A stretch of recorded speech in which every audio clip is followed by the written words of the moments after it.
Marcia, just let us know. We're rolling up on 3 o'clock when you're ready. And we'll wait a couple minutes for Justin and see if Virginia shows.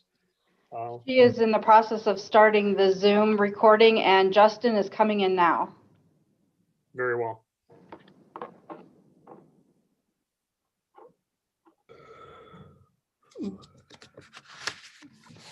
Brian, don't start that. I'm sorry. It's been a long couple days.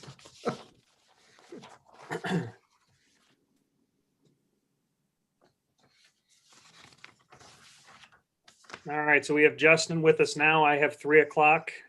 Yes, we're recording. And we are recording. Okay. On YouTube. All right, so hopefully Virginia can join us in, but we do have enough to start. So Marcia, I think instead of doing what I've done in the past, could you do roll call, please? I sure can. Thank you.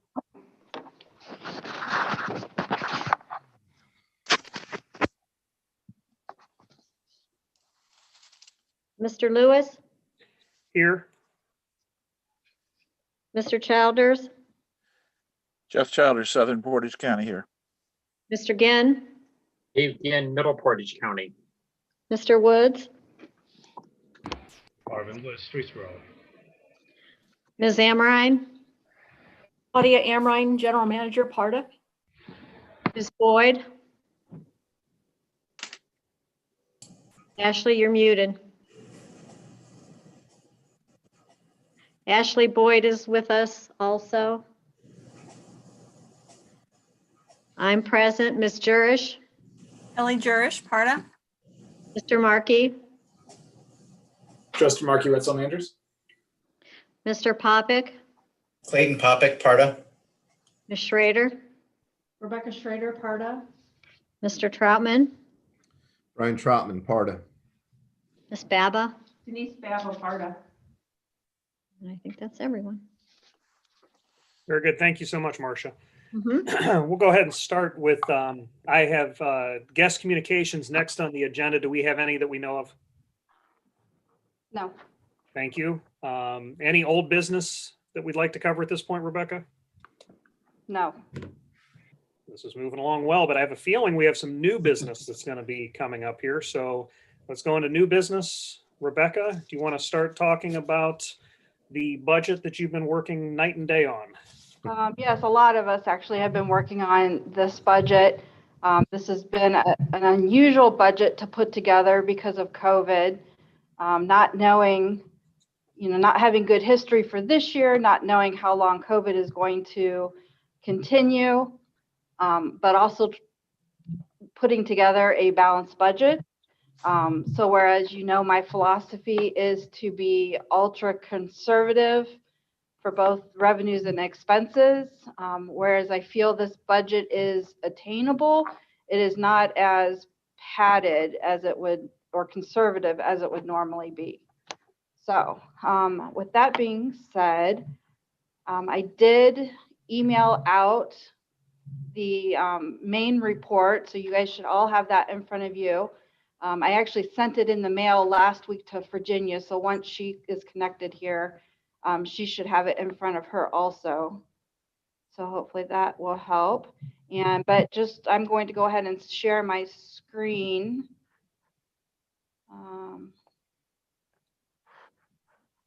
In just a second here. And so you should be able to see my budget spreadsheet, which is what you Got it. in front of you guys, right? Everybody good? Correct. Got it. All right, so I'm just going to start going down the list, kind of tell you what our assumptions have been, and feel free to stop me and ask questions as we go along. So we started in the very first column with our budget that we had for 2020. You saw last month where I started to project what I think we will have at the end of the year based on September's closing numbers. Just as an aside, I have the October numbers or reports about 90% done. I'm hoping to have them done today and should be emailing out the October reports to the committee, hopefully today. I am off for tomorrow, but my hope is to get that sent out today before I leave. So you can see here in the C column, these are the projections. And at the end, we were projecting about a 5 million surplus at the end of the year. Some of the big things I highlighted in red, anything over $100,000. So for revenues, anything in parentheses means that we were under budget. So you can see we didn't get our fare box money that we anticipated, agency cash grants, KSU revenues. But on the opposite side, we received the $4 million in CARES money that we have talked about all year. And our sales tax, surprisingly, came in almost $150,000 more than what we expected. Again, to be conservatively optimistic that that is the trend so far this year, there's always the concern that if COVID lingers, we could have a slowdown on sales tax in 2021. On expenses, we were under budget in all of the categories, except for operator salary and wages. Operations, sorry, this is staff. This would be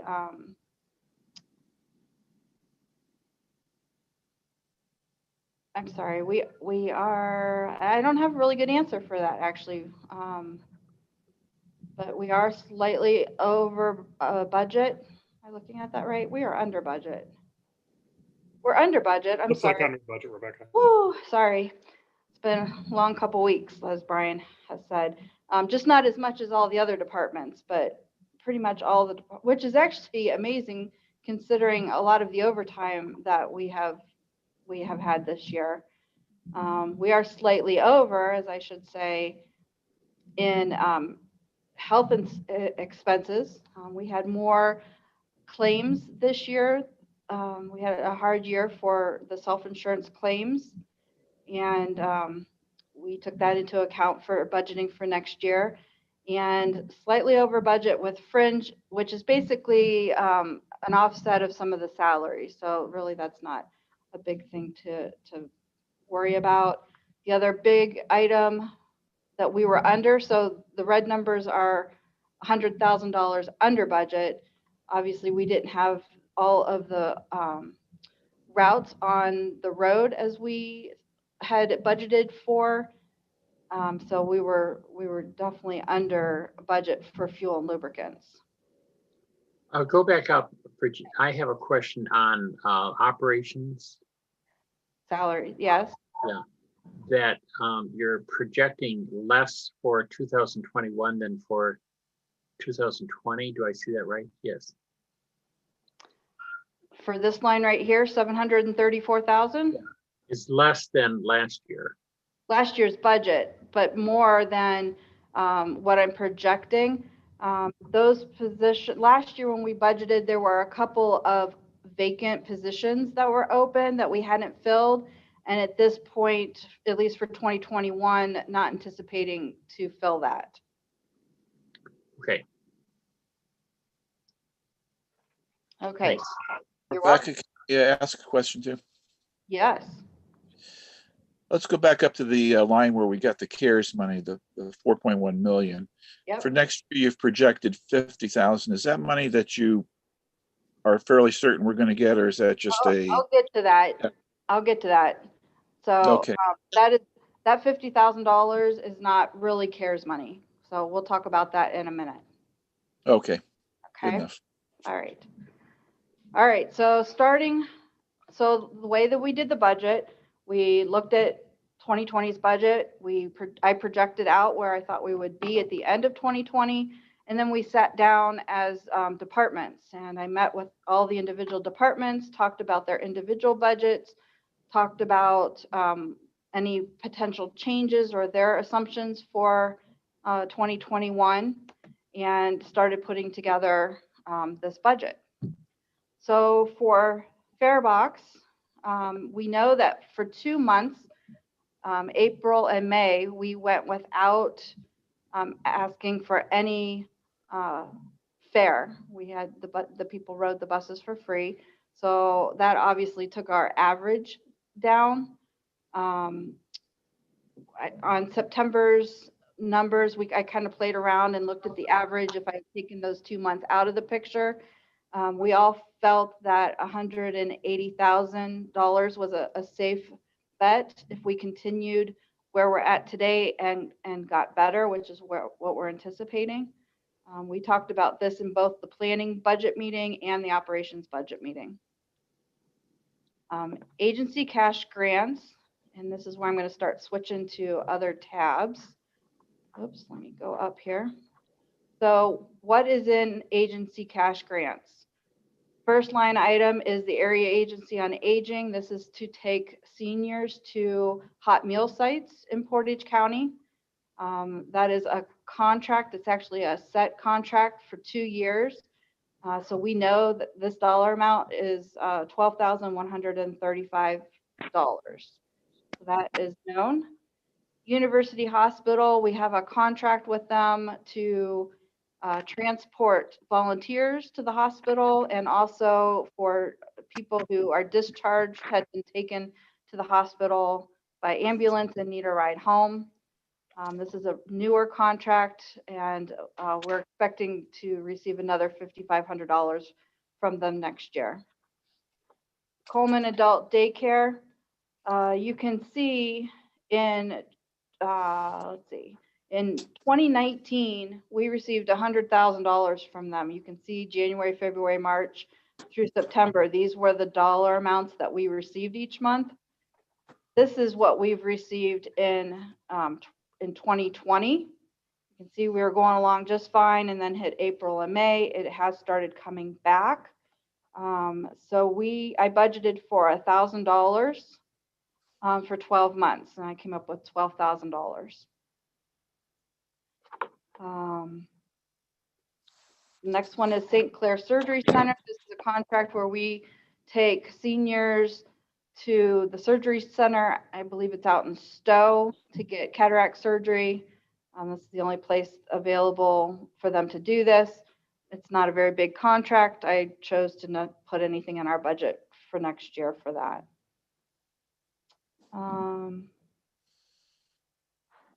PCBDD, this we budgeted for 1,200 trips, average 100 trips a month, 1,200 trips per year. And the rate right now, which is the reimbursement rate for managed care, or if it's our passport rate, and it's $16.70 a trip. So 1,200 times 1670, we're budgeting for 2021 to be $20,000 and $20,040. JFS, Job of Family Services, their NET program has been continuing throughout this year. That has been our major revenue source in this category. And I'm proposing a budget of an average of $8,600 a month times 12, which is $103,000. And then there's another JFS, Ohio Means Jobs, and you can see that is bringing in about $400 a month, and so we budgeted the average 400 times 12. And PI, you can see we were getting about $30,000 the year before that. We got $44,000. Right now we are averaging about 1,100, and so we shot for $15,000 for this group, which totals, all those totals, $172,675, which is what you'll see in front of you on your budget document. Any questions on that? Okay, next one is KSU revenues. We'll go back over here. Okay, so the way I came up with this number, we know that we're getting $270,000 of community service that's spread out evenly by 12 months. We know our hourly rate right now is $78.55 per service hour. And so I budgeted, let me remember here, let's see. So I budgeted for 18,000 hours after talking with Clayton, because we do have a reduced service on Kent State campus right now. So we are budgeting about 18,000 for the year. I divided it up into 2 semesters, rounded in some additional, we padded it just a little bit. And normally in July, we would get an increase. I chose to not show the increase for the second half of the year, just left it 78.55 for the whole year. So that gives us $1.4 million. And then, as you know, we have work study, we have employees that are eligible for work study through financial aid. And that should bring us in about $65,000. So I'm estimating for Kent State next year, we should receive $1.7 million, which came over to the budget document in front of you. Fuel tax refunds have stayed pretty consistent for the last many years, so that's staying the same at 70,000. Our state capital maintenance assistance is an equation allocation that has already been set. 2021, we will be receiving $222,000. The difference for 2021 versus 2020 was that in addition to our regular grant funds through the UTP, the Urban Transportation Grant, we also received a grant through OPT2 is what it was called. And we received $600,000 of preventative maintenance money in addition to our UTP money. In 2021, we are also receiving OPT2 funds, but they're being used for something different. We were awarded the $400,000 for the training pad out back. So it's all going for capital for next year. So the state capital assistance for this budget will be at $222,000 for next year. Our elderly and disabled grant actually stayed the same. If you recall, this number is the difference between our full fare and our reduced fare. So the difference between $6 and $3 times all of our trips, from what we submitted to ODOT last year, they calculated that our allocation for 2021 will be the same, $139,400. So we aren't really seeing the drop in ridership for 2021. We will probably see that in 2022. So we need to keep that in mind. We increased the federal capital maintenance because we didn't get because we chose to not use the OPT2 money from the state for preventative maintenance. We increased the federal to $1 million instead of the $800,000 because we definitely have the expenses to cover that grant money. Okay, getting to Jeff's question, this federal operating category, we used this category in 2020 for the CARES grant. We've received, or we will have received, all of the CARES money before the end of the year. As I finish closing the month of October, we'll see where we're at, but we may be able to draw it all down this month. I have to look at the numbers, but it'll definitely be drawn down by the end of the year. What the $50,000 is, it's for mobility management. If you recall, last year in 2019, we had mobility management grant funds This is to help pay for a part of the wages for all our employees that have mobility management tasks. So that can be a multiple of people. It'll cover most of the wages for our travel trainer. It will also cover a portion of our IT wages because our equipment needs to work together in such a way that that qualifies under mobility management. Some of Denise's time may qualify, some of Clayton's time. So it's to reimburse us for mobility management tasks, and there's a whole slew of items that define what mobility management tasks are, and we can get reimbursed at 80% for those wages during those tasks. So we put that back into the budget, 50,000 for next year, and we'll start drawing that down again as well. Does that answer your question, Jeff? Oh, yes, it does. Okay, thank you. The next category is investment income. Just keeping that stable, not much to talk about there. Sales tax. So let's look at sales tax. Two things to talk about with sales tax. Sales tax derives by contract the county driver wages. So we look at a period from November of the last year to September of this year. So looking at those 12 months, I made a chart here. For those 12 months, we received $5.7 million. We compare that to the same time period in 19, shows that we received $300,000 more in 2020 than we did in that period 2019.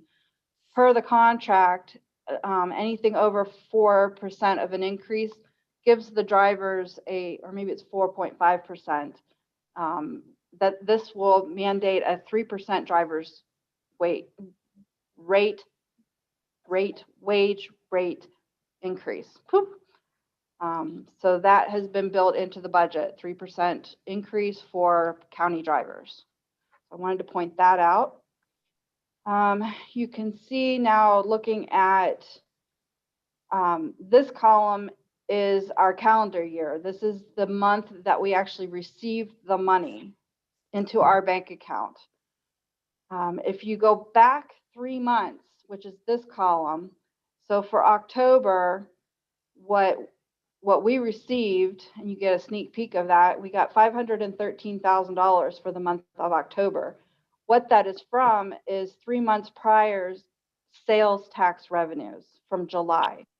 So you go to the store, you pay sales tax in July, the business has 30 days then to submit those funds to the state, and then the state has 2 months to send those proceeds to us.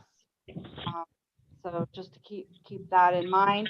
And so then when I'm doing the year-end audit report, because it's on an accrual basis, I'm actually reporting, because of that 3 months, I'm actually reporting April through next year's March. So these numbers look a little bit different than what you'll see on the audit report. So just understand the difference from those numbers. So I've estimated numbers for November and December, looking basically at last year.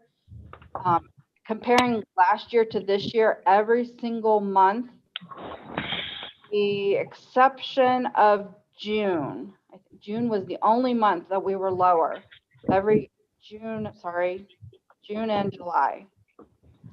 Those 2 months, we were lower than last year, but not by a lot. So I'm projecting at the end of this year, we will have a 5.8% increase in sales tax revenues from last year. Again, we are being very cautious and realizing that things because of COVID might affect next year's sales tax. But with that being said, we feel comfortable with the development in Brimfield and a lot of the online shopping. The law changed and you now pay sales tax based on your zip code. So we are getting some of that. A lot of people bought motorhomes this year and recreational type things. So for next year, we've decided to put in a 3% increase budget for our sales tax revenue. So that's this number, $5.9 million, which then will go to the front page for the budget, $5.9 million. Advertising revenues. There is a slight change. For many, many years, Metro has brokered our revenue for bus advertising. So this year, the committee, the person over at Metro who does that, she is retiring. So Metro and PARTA, and I think maybe even SARTA, is currently out to bid and looking for a revenue contract to procure a new broker. So there's some different options for that that we're anticipating, and we are looking that our revenue will at least stay the same or even grow. So this is, I think, a conservative number. Will be their first year, so we'll see where that goes. But we have decided to budget $40,000 for that. And other revenues includes the sale of buses. It is revenue from the maintenance, the incidental maintenance that we do from Head Start. And now we've just started doing a bus with Family and Community Services as part of our subrecipient duties for monitoring. And we came up with a number of $43,000. 42. So these numbers here on the side now, these are kind of split out into the different departments. Admin, accounting, IT, ops. You could see under the other revenues, $1,000 is in the HR budget. These are revenues that we are getting from selling pop and candy and sandwiches in our vending machines. That's new, actually, this year at the end of 19. And then the 42,000 that I spoke to before, which includes the selling of stuff, buses, and the incidental revenue. Any questions so far on revenues? Okay. All right, let's talk about operator salaries. This year, obviously, we did not put all of the service on the road that potentially we could have, that we would budget for. We in the past, we've always budgeted for what we can do with like a full staff. We have trouble getting to there. So we typically are slightly under budget with operator salaries. But so I went through the process again, the same way that I would normally do it. I actually took one of our dispatch sheets on a random day. I think I picked a Thursday. I plotted all of the times that these are door-to-door buses here at the top. And then down here at the bottom are our fixed route buses, and plotted each hour that the bus was on the road, and then totaled it up for each day, multiplied it out by 255 weekdays. I also then plotted Saturday's shift. We have some door-to-door on Saturdays as well as fixed route. And so between those numbers, I came up with about little under 81,000 hours. I looked at how many hours we did this year. I compared it to what we would normally do. This year, as of the pay date 10/16, we had I'm projecting that we will have about 75,000 hours that we have done for county service. Again, that is affected by COVID. So I'm feeling comfortable with budgeting for about 80,000 hours.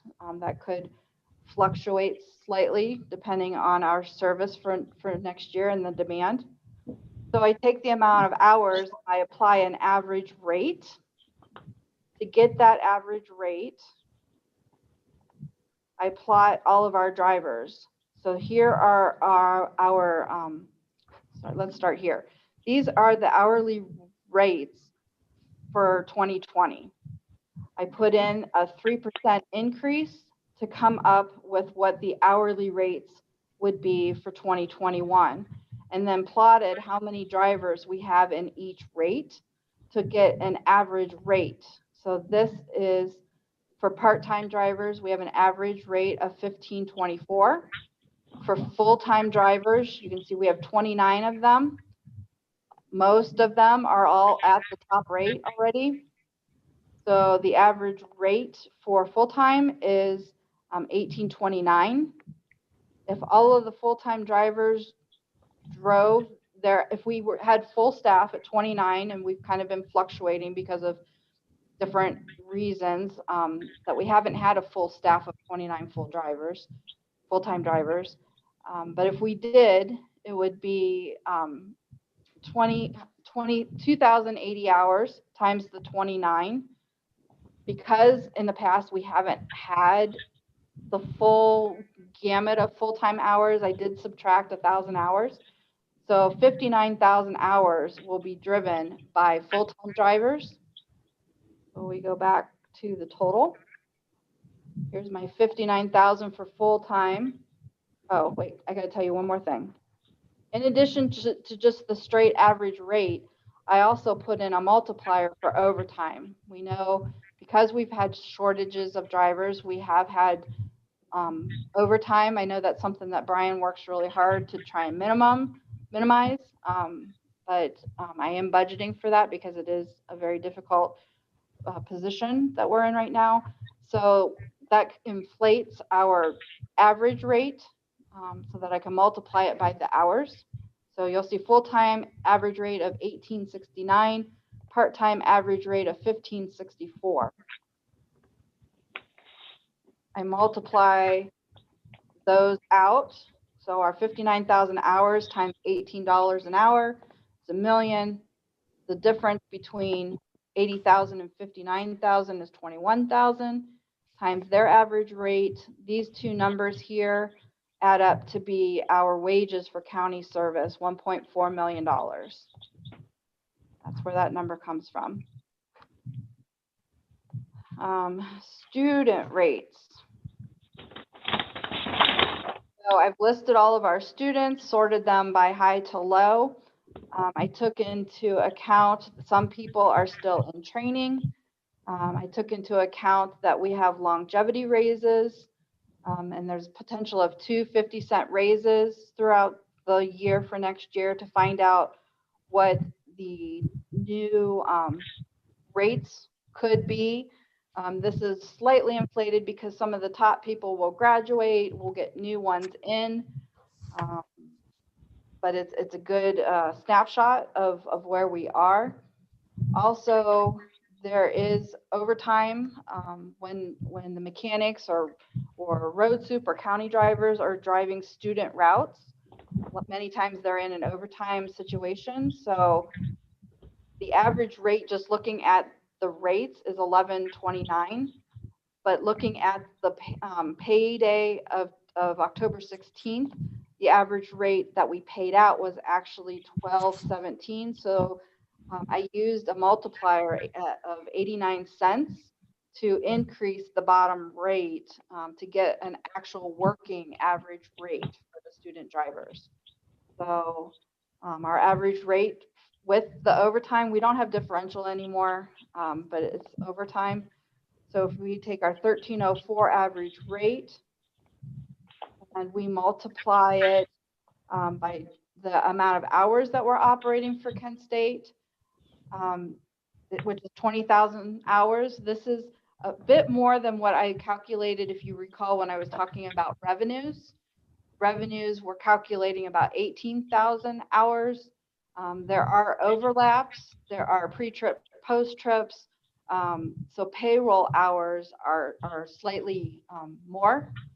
I did the same thing I did with county, and I took a normal day that we are having like right now for the semester. You can see we had 18,000. I did it for a day, which is about 153 hours a day. If you add up the semester, and it's different this year because the on-campus semester is a lot shorter than once the kids go to spring break, they're doing virtual training or virtual classes through the last 3 weeks of school. So our service will be more decreased during that time. So we took that into account. We took Saturday service into account, and I just rounded it. I came up with 20,354. I rounded down because of downed hours.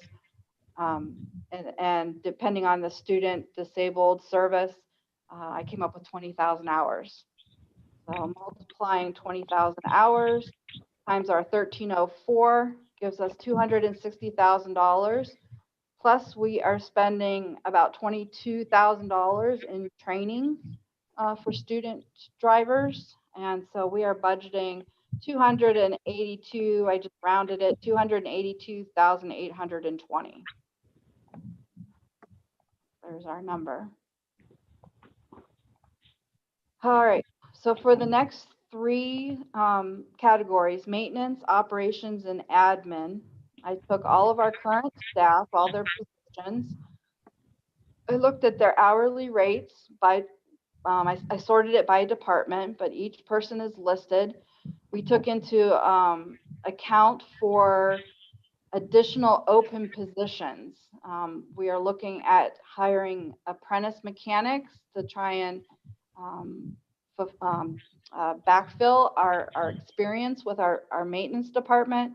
We have several mechanics that are going to be looking at retiring in the next couple of years, and we're trying to look towards the future, and because mechanics, diesel mechanics and CNG mechanics are very difficult to find.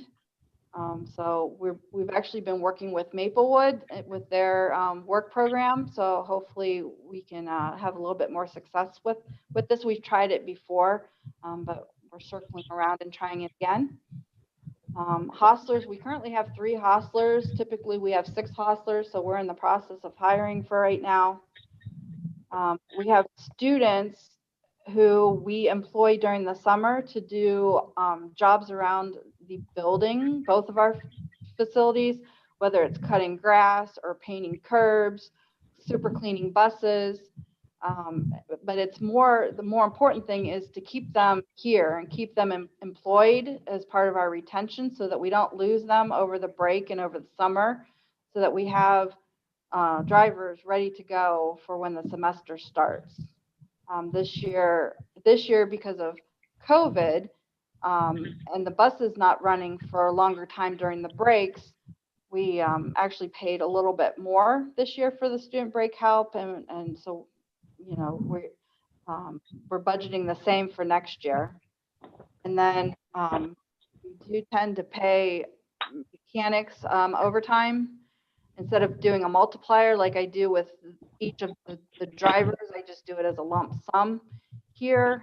And so we've come up with dollar amounts for each of the departments. I have budgeted for a 2% increase, which is what our budget could handle for now. So just to be transparent, there is a 2% pay increase for staff in this chart. So that's where these numbers come from. Moving on to fringe benefits. For each hour that we pay somebody, we have to pay employer taxes. 14% is for OPERS, 1.45% for Medicare, 1.3% for unemployment, and 1.85% for Bureau of Workers' Comp. The reason that one's red is because they keep giving us money back. We just got a large check back, which actually was part of our refund from 2019. They keep finding money and wanting to send it back to us. So that number is a little bit hard to calculate, but that's based on our most recent premium payment, it was 1.85%. So that's totaling that. Each dollar we pay $18.6% on top for employer taxes. We also have a very nice fringe policy, sick vacation. It's different for drivers. They're under their contract, but they have also sick and vacation time built in. The students have some fringe benefits in the fact that when we hire them, they will get a new hire bonus. They also get safe driving safe driving bonuses? I think it's safe driving bonuses at the end of the semester. So they've got some fringe built in.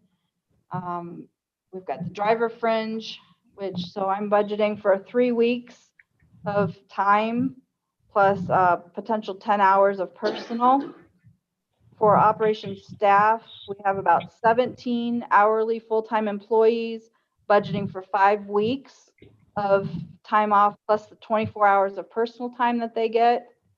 For admin staff, I've got 4 weeks plus personal time. Plus, we also have a policy where we can sell back unused accrued sick and vacation time once a year on our individual anniversary date. We can choose to sell back to PARTA, which helps the employee, gives them a little bit of extra cash, plus takes some of the liability off of our books. So these numbers are all added up, and you can see fringe for each department.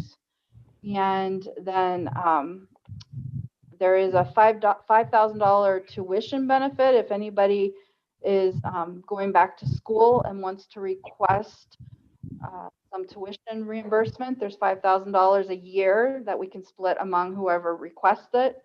And so our fringe benefits, which includes fringe, true fringe, and the employer taxes, adds up to $1.1 million, 1.185, which you can see right there, 1.185. Okay, so that's all the wages and the benefits. That's the hardest part. Oh, sorry, I skipped right over health insurance. Health insurance is fun.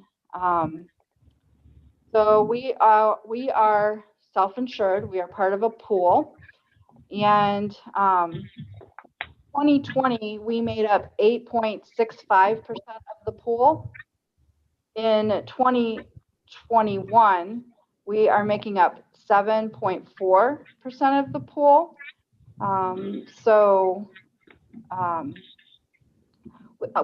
What our premiums make up are 3 different categories. We have the pool administration, which is loss fund contributions, admin, membership admin, and reinsurance. These items are fixed. They are in a budget that is passed by the Health Tip Board, which we are members of. And the budget is then split by these percentages. So we are paying 7.4% of the overall admin charges, which is going to be $19,000. And this is actually per month. I've kind of divided it down per month, or no. Sorry. Yeah, per month. We're paying $235,000 for the year to be part of this pool. There are also rebates that we get, and rebates are tricky because up until now we've received them quarterly, and they're usually a quarter behind, so we don't see the rebates for several months. That has changed for the good this year. A couple months ago, we were starting to receive those rebates much quicker. We're actually receiving them monthly from Medical Mutual. That was one of the negotiating things that we did, that the pool did this year. So that's good. What I am estimating as far as the drug refunds, I'm actually estimating smaller than what the pool is suggesting we may get, but I just want to be conservative about that. And so really what we need to determine is what our SIR, Claudia or Kelly, I can't remember what SIR stands for. Self-insured retention. So these are dollar for dollar claims. You go to the doctor and you get ordered an x-ray. We pay for whatever that x-ray is. The employees don't see that. They're paying their copay or their coinsurance, but we are actually paying for the individual costs that the doctor charges until it hits a $75,000 claim, and then we're covered, and the whole pool then covers the claim for any large claims over 75,000. So the beginning of this year, we did have some large claims. We did increase our monthly payment. Our monthly payment stays the same every month until we see that we're either tracking too high or tracking too low. We can adjust essentially our SIR portion of our payment to help cover where we're going to end up in the year. And we did that in 2020 because we were seeing the high claims. And then the claims that were happening ended up being in the large loss layer, and we ended up getting refunds or I don't know if they're refunds or rebates, but we received a lot of that portion back. So we actually, whereas we were paying $126,000 a month, we actually are ahead of the game at the moment. So we spent a lot of time looking at this figure and debating what we feel comfortable with for next year, and feel that $100,000 a month is above what our true average has been for this year. So we feel that our monthly amount should be for 2021, $115,000, which is actually a 5% increase over next year, which is good considering the overall trend. The overall universal trend is over 10%. So we feel that we're still doing well being part of this pool, and there's other things that we're doing to try and manage those costs, and make employees more aware of what the costs are, and just our wellness program, trying to keep healthy employees, because it benefits us in many ways. So we are proposing a budget of health insurance for next year of 1.34. You can see that. Well, and except I took $20,000 off for good reason. For the employee contribution. So what we are charging the employee would be, for admin, it's 10% of what the premium would be. They are reimbursing us for that. PARTA is essentially paying 90%, employees are paying 10%, and the county drivers, per their union contract, are contributing a 20% of what their premium policy would be. So it's actually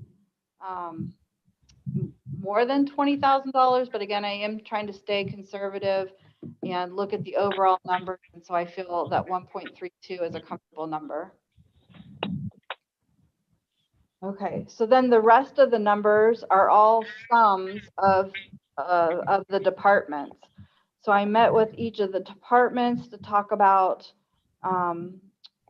their individual budget, and have come up with these numbers. Advertising fees, these are going to be the promotional items and any campaign design, any project designing, like when we did Easy Fair. If we were going to have somebody design a brochure, then we would pay for that out of this line item. We do have a graphic marketing intern now who is doing a great job, and she has done a lot of our brochures and graphic type tasks. So we feel that next year will be more like this year, and so we kept that at $10,000. Professional and technical come out of several departments. $30,000 out of admin, which is mostly legal fees. We have $30,000 out of accounting. That is mostly our auditing fees. IT, you know, we've been through a lot of IT professional services for the last 2 years. We've been talking about that. We do have a new IT firm on board, and we are budgeting $120,000 for IT services for next year. Ops is $2,000, which is for the ADA assessments, where we're sending passengers to get assessed for ADA. And maintenance would be any professional services. We had a couple of charges this year for the CNG development of looking at a manual and essentially services to teach us more about the CNG station is what that was. So those all add up to be 240,000, which is a little bit higher than 19, definitely higher than 20 will be, but explainable and consistent with what we're doing. Contract maintenance is falling kind of in between the budget and the projected. 150,000 of that is in operations. That includes the maintenance fees for trapeze, our scheduling software, and our the operations scheduling and their management of the routes is all through trapeze. The majority of this is through maintenance and maintaining our buses and our fleet. This number has stayed pretty consistent. What are my little notes in here? These do include the incidental expenses. So like for Head Start, when we're doing maintenance for their buses, we will pay for parts. They reimburse us at cost for maybe even slightly above for the parts, and then also for our labor, which is at a defined labor rate. So the expenses, the parts expenses will be booked in this line item, and obviously the revenues will be booked up in the revenues. Wages are just tied into the maintenance wages. But that is definitely tracked because I can't draw down mechanic wages from the federal government for preventative maintenance in our buses and any warranty work or the incidental work that we do. We can't get paid by two different people for the same work. So that is managed or watched. Somebody is ringing. Okay, other services. These are items. Let me look here. So our payroll for accounting, the accounting department, we have armored car service that comes once a week to pick up our fare box money, our payroll processing, our mail service. We have stamps.com. We have like a machine that generates stamps, and Control Scan, which is our encoding program that will take our CNG credit card information and encode it to be transmitted securely. That's in my department. Those are some of the services.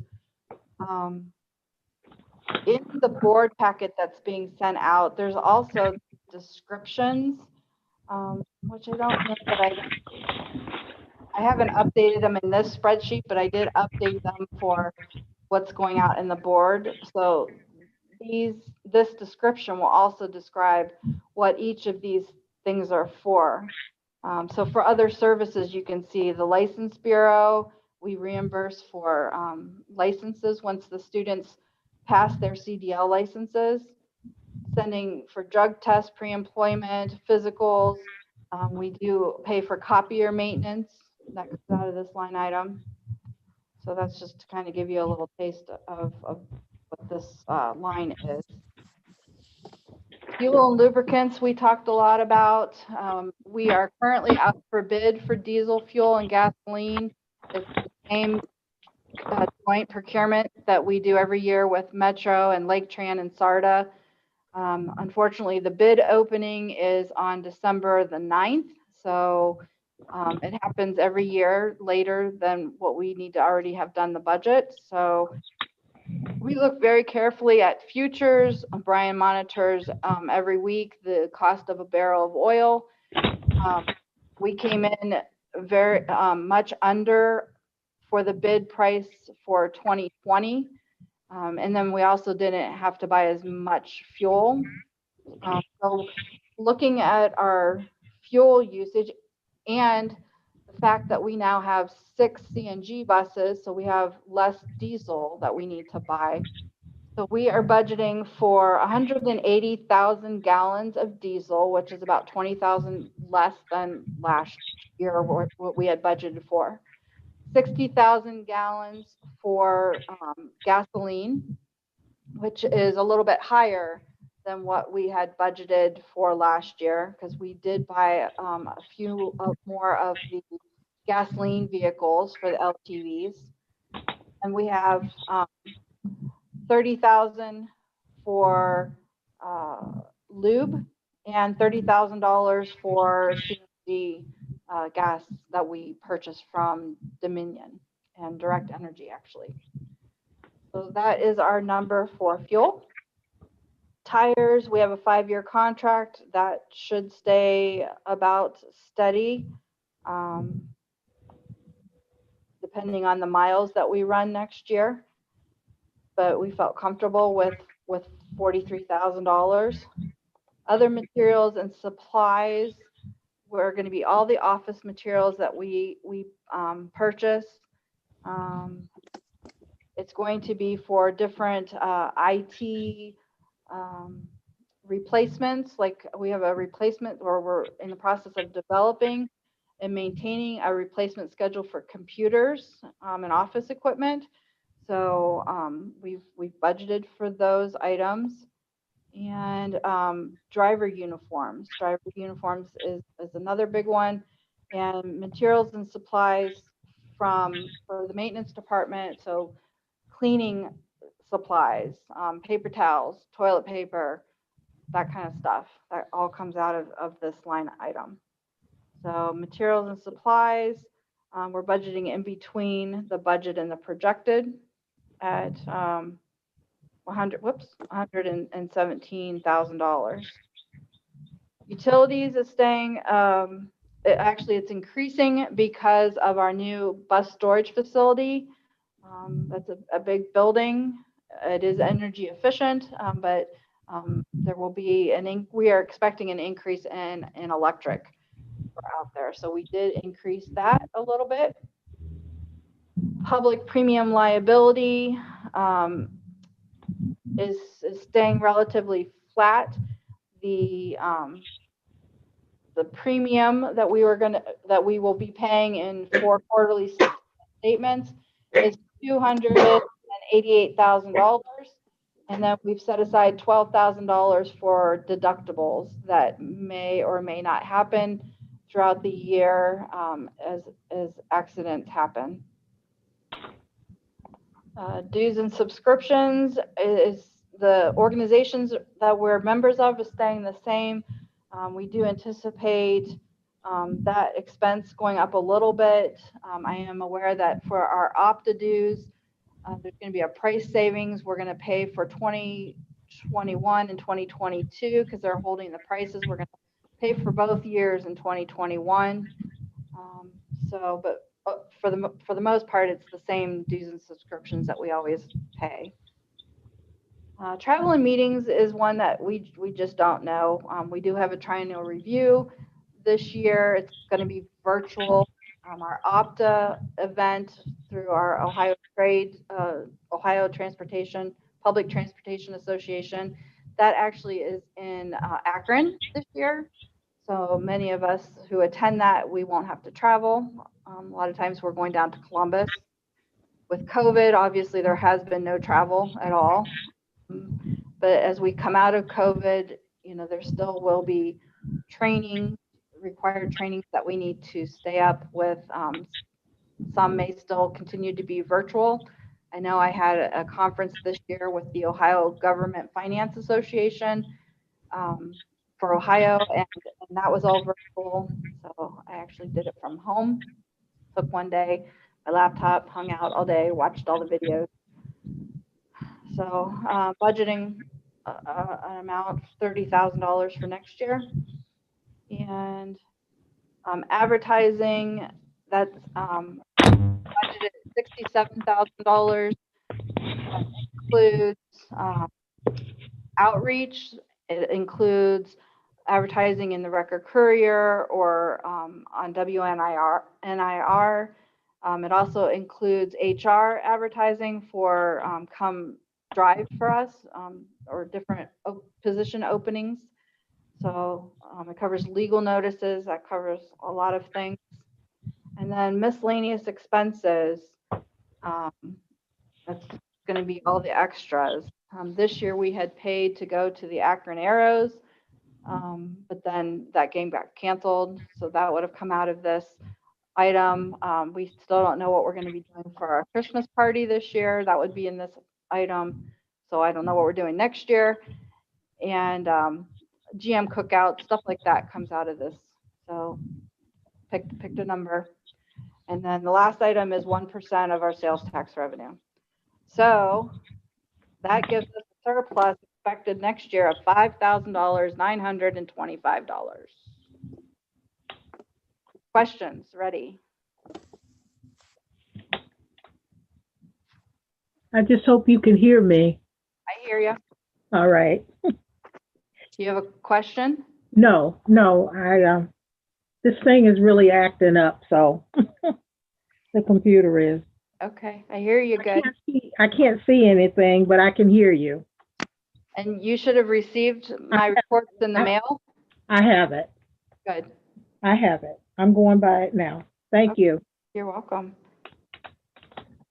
So Rebecca, a couple questions. First time that I've been part of this, so bear with me. $6,000 projected income on a total budget of the size that we do is pretty tight. It doesn't allow a lot of leeway. Is that normal, or are you just really, really conservative? Both. Both? Both. So this is something that you're used to seeing when you do the annual budget, about a $6,000 income. It varies. I remember one year I had 1,900 as a surplus, but at the end of the year, we had $100,000, I think, for that particular year. Okay. Yeah, we budget for best case or worst case scenario, whichever way you look at it. Like if we had a full staff, full routes on the road, we want to be able to show that we can do that. In reality, many times that doesn't happen, but want to make sure. And as things happen, like the one year we got our fuel bid opening, and the fuel was $4 a gallon, where we had budgeted $2 a gallon. So whereas we don't necessarily vote on an actual fund accounting line item, we were able to generate more revenues or save on expenses in other areas to still maintain that balanced budget. So, our goal is to not have a bunch of money sitting there not being used. We want to be able to use all the money and put back into our service that we can. And then just because I'm a banker, maybe, and I understand why you did red numbers, And I don't know if it's a big deal, but you did it just to emphasize any amount over 100,000, correct? Correct. In the variance column. Correct. Could you Yeah. highlight those maybe instead of red numbers? Because when I see red numbers, Yeah, I it's not automatically negative. think negative. I will definitely do that. So when you have a negative number of red in parentheses and some without, I understand because you gave the explanation. When I first got this, I will admit I was a little confused. I could figure it out by the columns, but it threw me for a little loop right off the bat. Okay. Does anybody else have any other questions on this part? Good job, Rebecca. Yeah, you get a little idea of what goes into this. And especially with the year that we just now are coming off of and with all the uncertainty of heading forward, the best thing to do with the budget is just be fluid and keep up on it, which we do. I should say your department, along with everybody at PARTA, does a real good job with doing. So that does make me feel a little more comfortable. And So if we look at it every month, we'll look at whether or not it's meeting or exceeding, or, we always compare every month to the budget. So.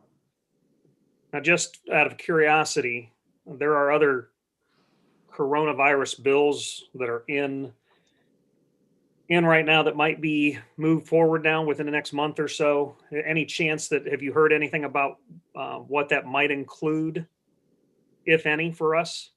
Claudia?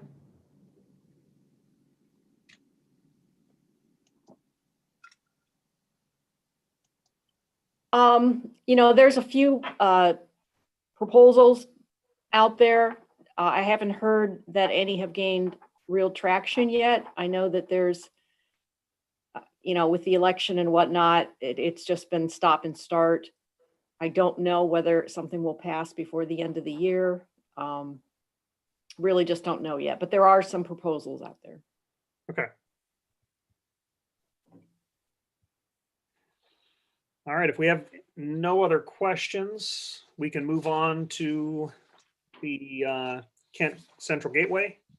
Yes. And are you going to cover that the same? Yep, you are. There it is. Thank you, Rebecca. Go ahead. All right. So the Kent Central Gateway was was even more difficult to budget for. We met as a group several times. And we have also met last Tuesday. We met with the city of Kent to kind of give them a projection of where I think we're going to end at the end of this year, and where our budget is looking. So we went through the same practice. On this one, I actually also included our actuals from 2019, because those obviously were more realistic, I think, than 2020. But so we're just going to go through this. For the overnight parking, actual for 2019 was 171. I'm projecting about $65,000 for the end of this year. Again, there were 2 months where we received no revenues from the hotel. So if I would take those 2 months out of the average, and the other item to know for next year is that the hotel has purchased their own parking equipment where they can code their room key cards, and more actively, instead of using the vouchers, they can issue parking cards to the overnight stay people. We are expecting, so we have given them an agreement. This is the first time where we are hopefully going to actually have an agreement in place with them. So they will be able to better account for their room charges, but we will still have control and access to their overnight. So it's going to switch sometime soon from charging them per validation when they're using the validation tickets to the overnight charge. In the projections that we're doing, we are expecting here very shortly to be receiving about $10,000 a month. As we go through the year, we're expecting that to increase. So, and then again, decrease a little bit towards the end of next year. So we felt comfortable with a budget of $151,000, which is still lower than 19 and what we budgeted for 20. But looking at the trend and the things that are coming back, we feel that that can be attainable. Shift passes. We currently have 68 shift passes. These are for 12-hour periods. Most of them are first shift. Most of them are for the workers downtown. We had about 52 from Davie, and with COVID and them working from home, and then there's been some changes, I think, at their corporate offices. So they shut off 52 of their passes. But we feel that 100 shift passes is attainable. Again, and the other thing to note, because of our bulk contracts, there was a 2% increase that was assigned to the bulk renewals, which is a couple line items down, which we'll get to, but that 2% then also is being reflected beginning in January for the individual and shift passes and the flex passes. So there is a 2% increase to all of these monthly parking rates. We aren't at this point looking at any changes to our transient parking rates, but we have been over the last few years staying consistent with doing about a 2% increase every year. So going along, starting with 68 shift passes, I then in March take it up to 80 shift passes.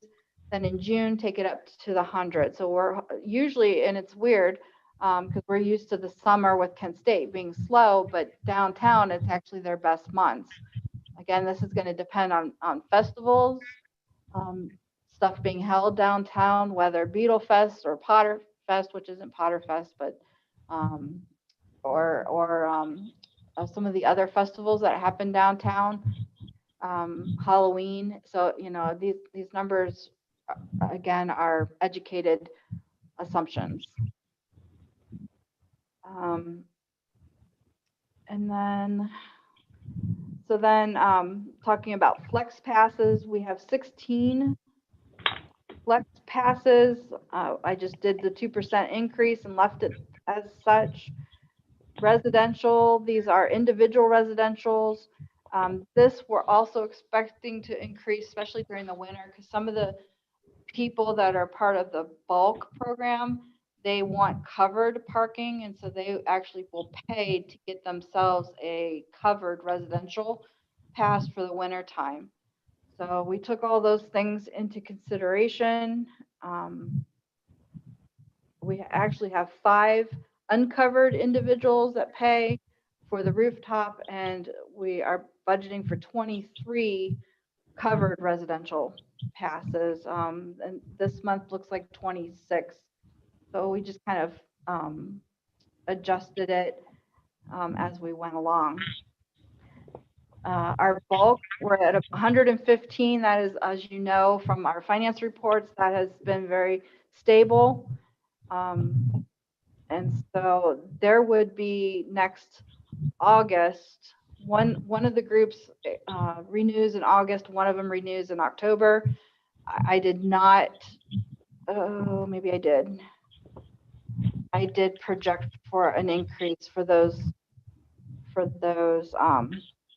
looks like in July and August. And then students, we have 50 passes or 40 passes for students.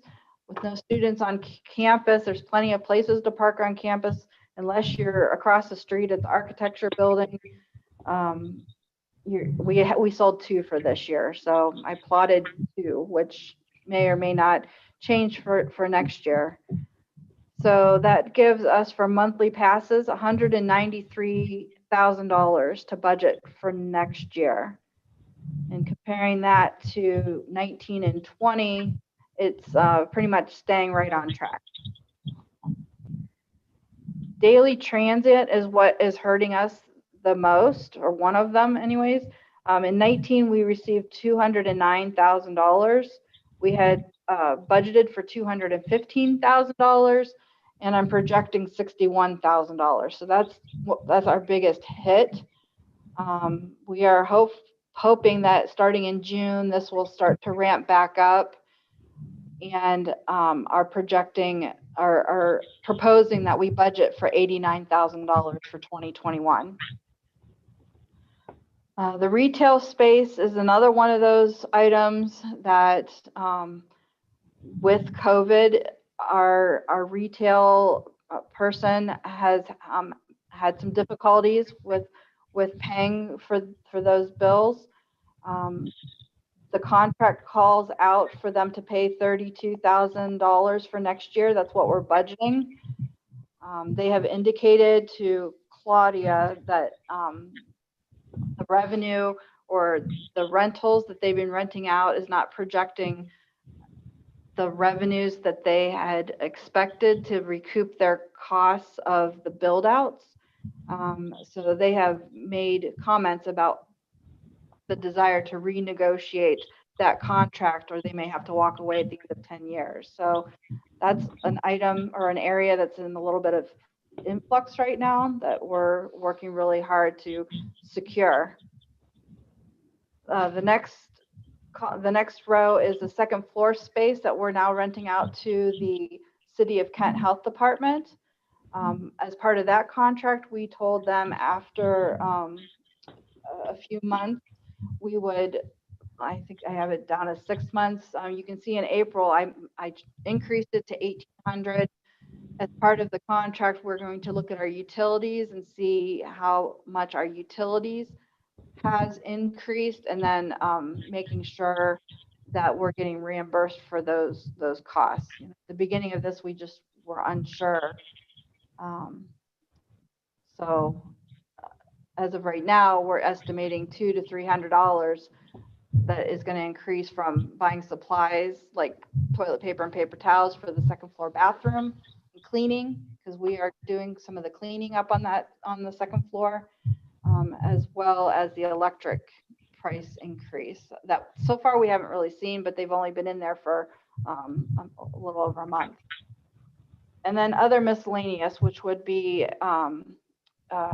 interest on our balances, which we don't have very high balances, so we don't get much interest.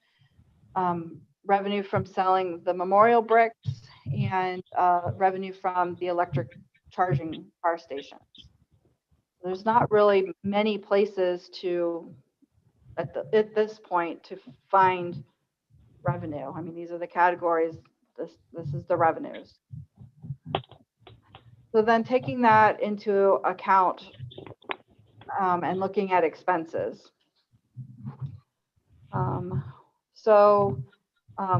Wages. We have, so I have a page here. We have 1, 2, 3, 4. We have 5 attendants that cover times between 5:30 in the morning till 11 at night. You can see each day around 17 and a half hours. I think this is Friday night where they're later. So we have about 122 hours a week that we are covering the gateway. On top of the attendants, we have the deck manager. Oh, so what I did is I plotted their hours and what hours they're working. There is a little bit of overlap because of cleaning. There's about 20 hours in there where the attendants are pitching in and helping do some of the trash takeout and light cleaning at the gateway. And then we have the deck manager, and we have a maintenance employee that is being paid through the gateway. If you remember, we also had the foreman, Randy, who we had half of his wages being paid by PARTA and half of his wages being paid by the gateway, because he kind of flops back and forth, just doing whatever needs to be done. But for this budget, we took him out, and we made it very clear to the City of Kent that where we had really worked hard to make sure we're allocating all of our Kent Central Gateway wages to the Gateway's expenses. We kind of gone a little bit backwards in this in order to make sure that we can balance this budget. So we talked about that with them. Putting in a 2% wage increase for them. And like I mentioned with PARTA, for every wage we pay, we have to pay, in this budget, I am budgeting 17.7% in employer taxes. Again, that Bureau of Workers' Comp is a little bit it's a little bit of a changing number because of our rebates. So that's our actual cost for employer taxes right now. And sick vacation personal, same type of thing that I talked about with the PARTA budget. So we have wages of $210,000 and we have fringe at $56,000, which you should be able to see on your budget. 210 and 56. Let me hide some of these columns. So we can just go right down. Health insurance. So I have budgeted $6,000 a month for their health insurance for the portion that they're paying. We do carve that out and pay for that through Kent Central Gateway. Professional technical is going to be mostly IT work, $2,400 for that, which is more than what we used this year. But as you know, everything has a IT component these days. We're actually in the process of upgrading our cameras for our facility. It was part of the, it started out as part of the new storage facility. And in that procurement, we were able, for just a little bit more money, to upgrade the old cameras in the rest of the building so that we could tie everything all together in one system. We have IT expenses at the Gateway. Contract maintenance is going to be, the biggest line items are the elevators, elevator maintenance. We just had a bunch of charges in the last couple of months for maintaining our HVAC or doing sprinkler testing and fire extinguisher testing. We also are paying for some contract maintenance on our parking control equipment. We do an upgrade on software this year. So there's many things that fall into that category, and we're keeping it consistent with actually both 19 and 20, staying about the same. But as our deck gets older, more things aren't under warranty anymore. So we need to be able to maintain those expenses. Maintain, that's not the right word, maintain those components, maintenance components. Other services for this line item, the big spender is security. That has changed a little bit. We had at one point hired somebody internal to do the some of the later night. We took that third party contract and changed the hours a little bit, so that has fluctuated. But at this point now, it's the third party company that is doing the security overnight. Materials and supplies are going to be things like again, bathroom tissue or bathroom paper towels, trash. I guess we don't have trash. Well, we have some trash bags down there. Bidder tickets, office supplies. So it's definitely has gone down. Any parts that we may need to repair things.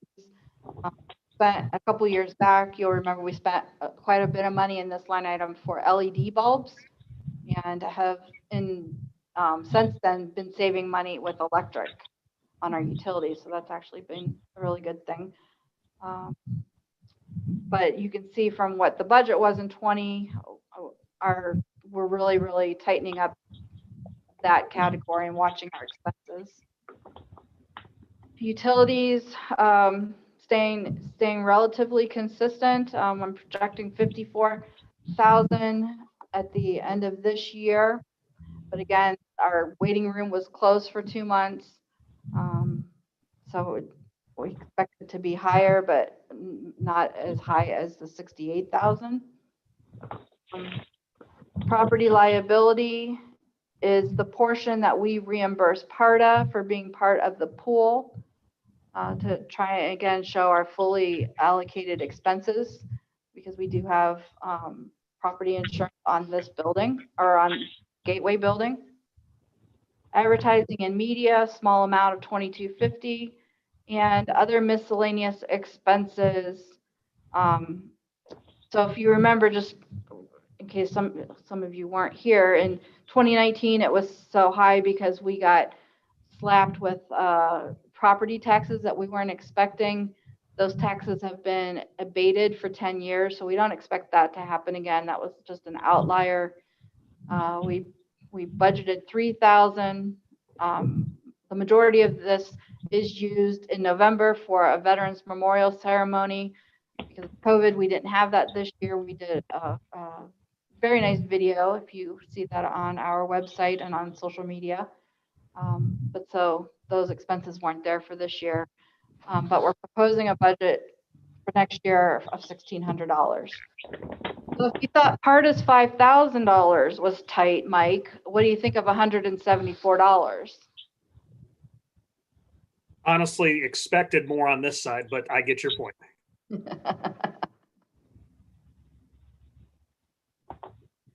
So that's our rationale, that's our assumptions. Any questions?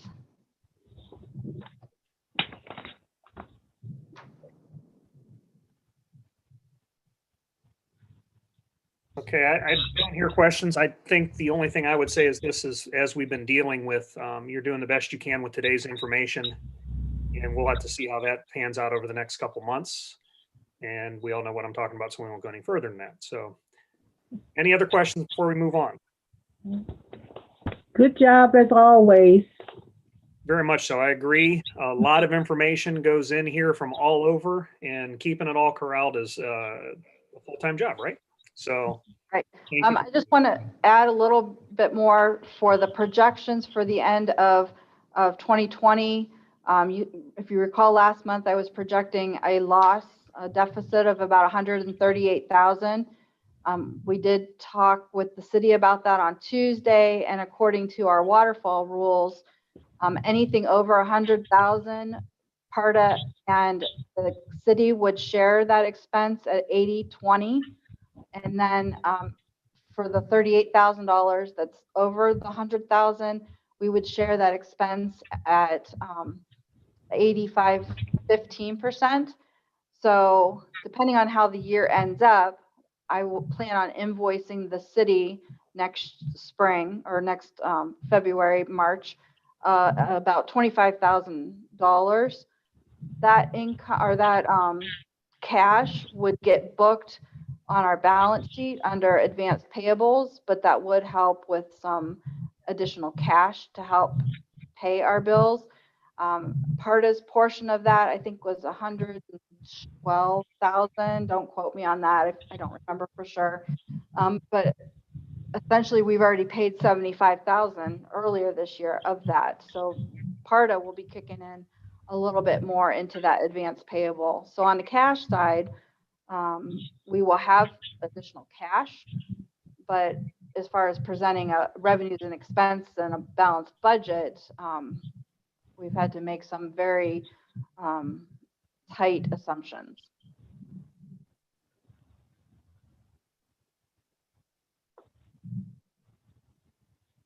Okay, thanks again, Rebecca. If we have no questions, we'll move out of new business and on to the two resolutions, which are directly tied to what we've been talking about. I didn't know if anybody at this point, before we have the resolutions, Claudia or anybody on the team, have anything they wanted to add. If not, we'll move forward.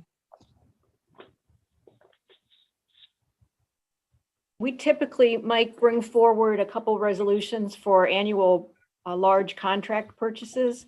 We did not put that on the agenda for November. I think it just slipped through the cracks. So I would expect that we'll do that in December. This would be for our health insurance through Health Tip. And no, I'm sorry, this would be for our premiums through O-Trip and our contract with Trapeze and IT, which are over 100,000.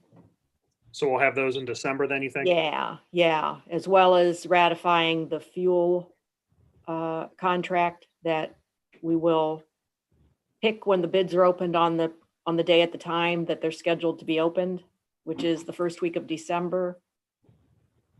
And I believe we have one administrative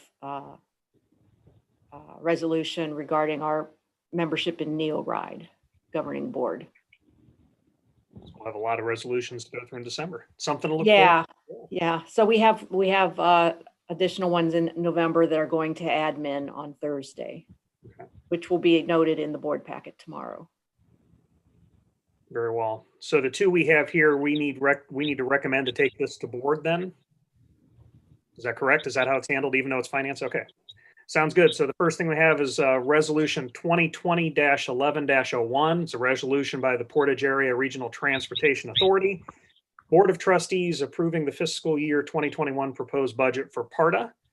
So we're going to I need a motion to move this to board for approval, please. So moved. Thank you, Jeff. Having a first, can I have a second? I'll second. I don't have anything. Okay. That's all right. Okay, well, I appreciate the second. So we have a first and a second. Any further discussion? I should ask if there's any abstentions. Hearing none on either, we'll move it to a vote. So all in favor, do we need a roll call, Marcia? No. Okay, all in favor signify by aye. Aye. Any opposed? Hearing none, the resolution will move the board for approval. And we have one other, and I apologize if you guys are hearing the dings. I can't turn off the volume. So we have Resolution 2020-11-02, a resolution by the Portage Area Regional Transportation Authority Board of Trustees approving the fiscal year 2021 proposed budget for the Kent Central Gateway. And can I have a first, please? I'll first. Virginia, thank you. Can I have a second? Second. Thank you. Was that Jeff? I'm sorry, I wasn't. Thank you. So we have a first and second. Any discussion? Hearing none.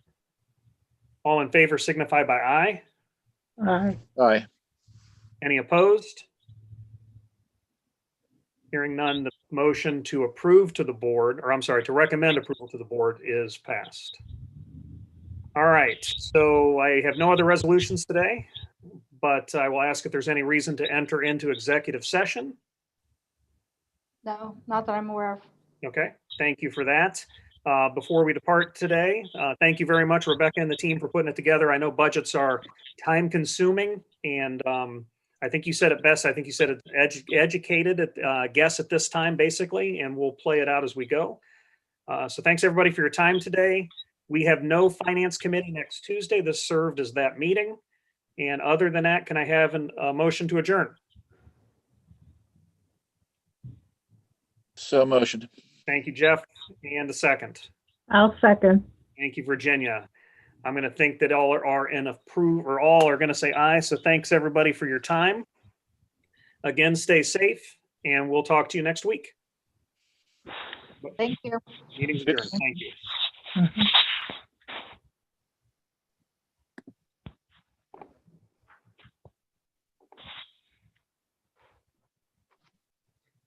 Phew.